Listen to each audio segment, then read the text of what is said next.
Hi, this is David with The Outpost. Last week, on June 10th, we had the biggest video game conference in the world that happens every year, Electronic Entertainment Expo, E3.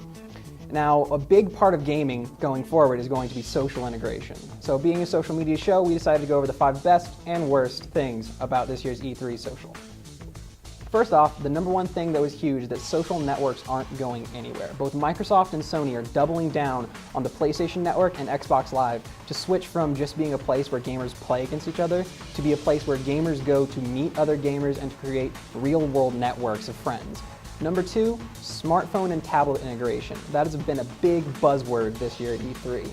Ubisoft in particular has shown off 2 games that really highlight what they think the future of gaming is going to be. The Division and Watch Dogs both use people who are playing on their smartphones and tablets to be able to play with the game in a slightly different way than you're expecting.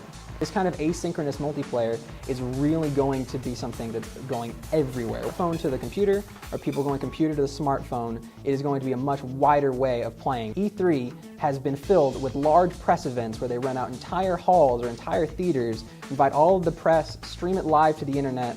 All of the wares that each one of the video game developers is going to be displaying over the next 12 months. Nintendo has been there for 17 of them, and this year they decided to do something a little different. Nintendo was trying to control their message and send their message directly to their consumers.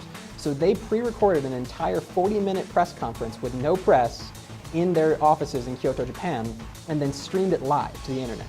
Is it something that in the future there's not going to be a press conference? PlayStation, Microsoft, Nintendo, all the major developers like EA and Ubisoft, are they going to be kind of the people that say, well, it worked for Nintendo, so let's save some money and just record it in our office?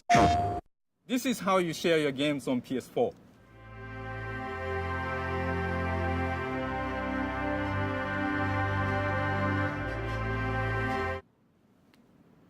Thanks.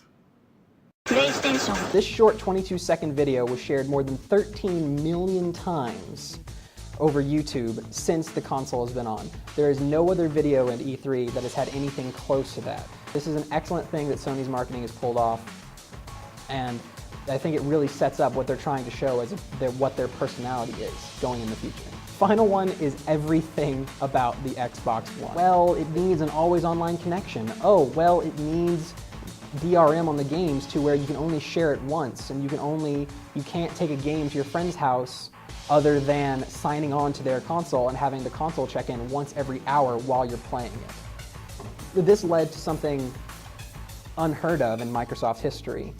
The PS4 to Xbox One pre-sales were so in favor of PlayStation 4, the negative activity amongst gamers, amongst gaming media. As of June 19th, Xbox completely reversed all of their DRM policies. All of the things that said you need to have an always online console, they completely went back on everything that they said. All right, well, those are the biggest social things that happened this E3. It's going to be a really interesting thing to see how social networks and social media really start integrating heavily with gaming. All right, well, I'm David for What's Trending. Thanks for tuning in. See you next time. What's Trending is produced through the Outpost and the College of Media and Communication at Texas Tech University.